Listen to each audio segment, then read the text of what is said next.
welcome back to my channel. Today I am back with another Critical Thinking Chats, and this time on extraordinary love. There's been this blog post that's been going around for a couple years now, and it resurfaced on my Facebook feed. It's from waitbutwhy.com, and it's about how you find your life partner. It's in two parts, and I'll link it down below in the description box.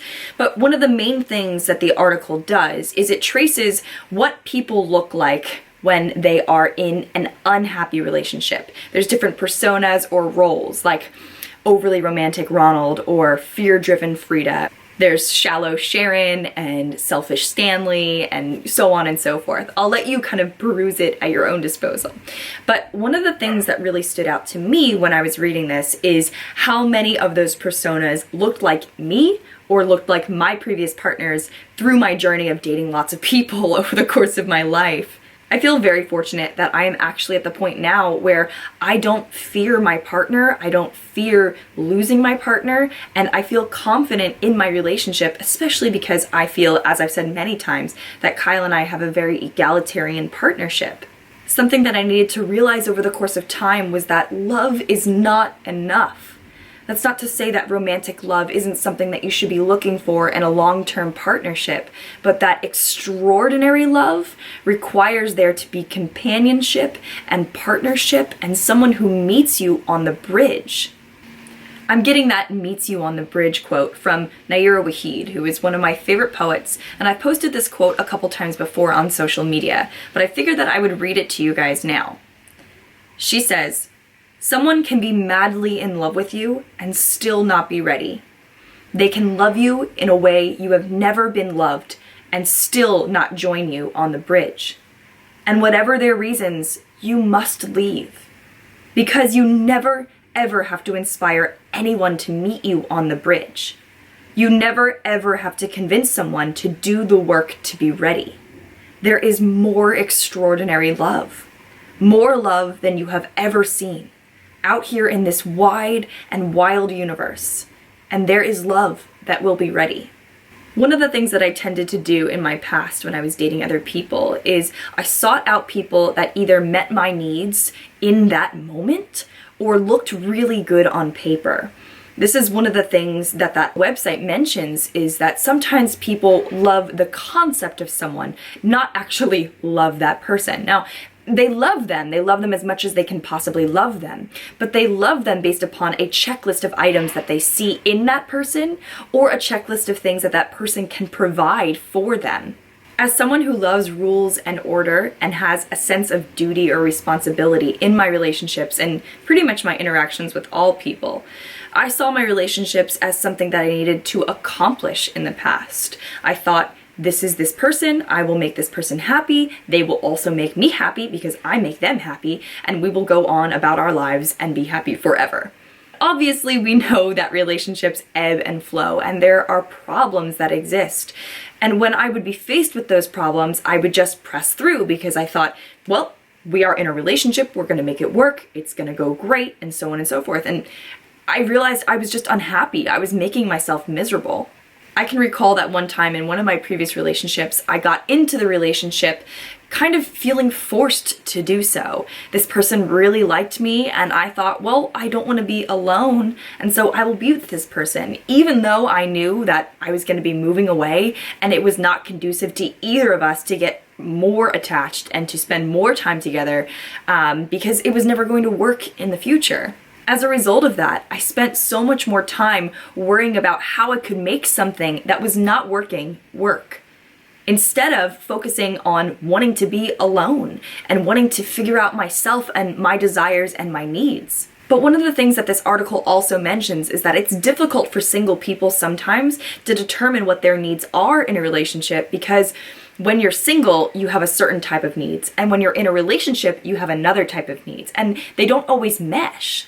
You're also taking into context that your needs are not the only thing that's important, but your partner's needs as well. And for you to have a happy relationship, both of these people's needs have to be integrated together. It doesn't mean that one person's needs get sacrificed for the other, though I definitely did that in my past, but instead that there's an open and conscious conversation about compromising one another's needs.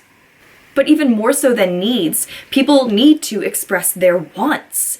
For a long time, I didn't think that I was worthy of expressing the things that I wanted. Instead, I let my partners dictate what should be the trajectory of our relationship, and I sort of followed along with them. As a result, I became fear-driven Frida. I was afraid that my partner would always leave me because I wasn't ever quite good enough. It wasn't really the problem of me not being good enough. I was fine, but I didn't know how to express what I wanted. I just valued what that other person wanted instead because maybe if I didn't give them what they wanted, they would leave me. And then because I never expressed what I wanted, they left me anyway. So that is to say that a lot of my previous relationships, they were self-fulfilling prophecies where I feared that that person would leave me and reacted in such a way where I either became obsessive or clingy or distant, and that person left me anyway. So what does extraordinary love look like? I've done a couple Periscopes on this in the past, but I wanted to outline a couple things that I think that Kyle and I have in our relationship, and it made me realize that this person is my forever partner. The first thing is that romantic love is not enough for us, but instead there needs to be companionship and friendship. A lot of people will tell you that their partner has to be a good friend to them. And that's true in our relationship. But really, a good relationship for us comes down to being able to sit together, and the article mentions this as well, to be able to sit together in traffic and just to talk. To be able to understand each other's sense of humor, because if you're going to be with this person for forever, then you're going to have to like their humor for 50 some odd years. A person who you can be 100% yourself with all of the time, that this person accepts you for exactly who you are, flaws and all.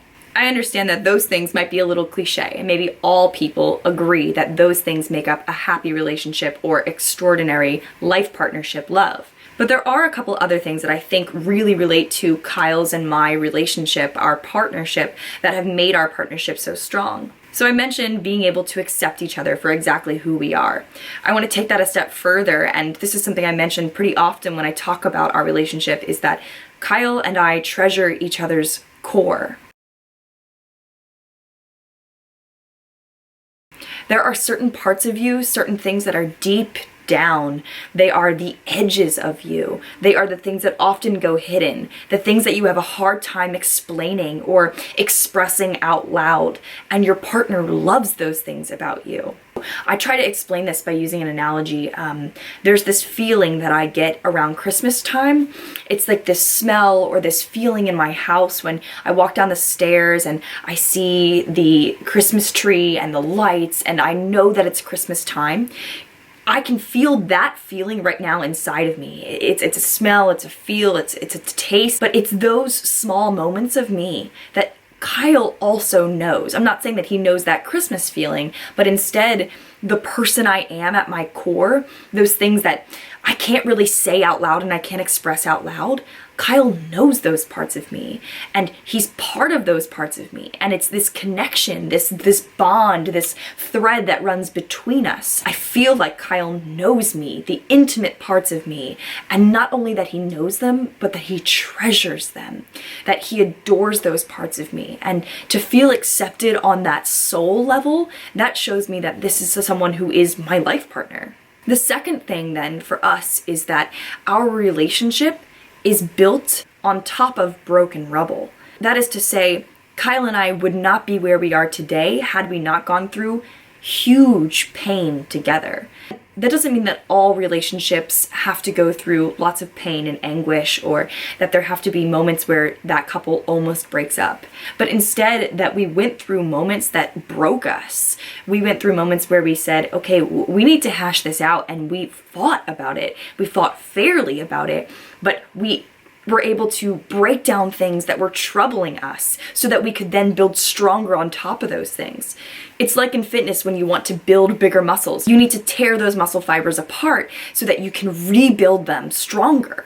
Kyle and I openly chose to break those things apart in our relationship, to deconstruct them, even if they're painful, even if they involve a lot of biting of our cheeks or biting our tongue so that we wouldn't be unkind, so that we could feel stronger overall in the long run. And that means, this is my second point, that you need to be willing to wade through the shit with your partner.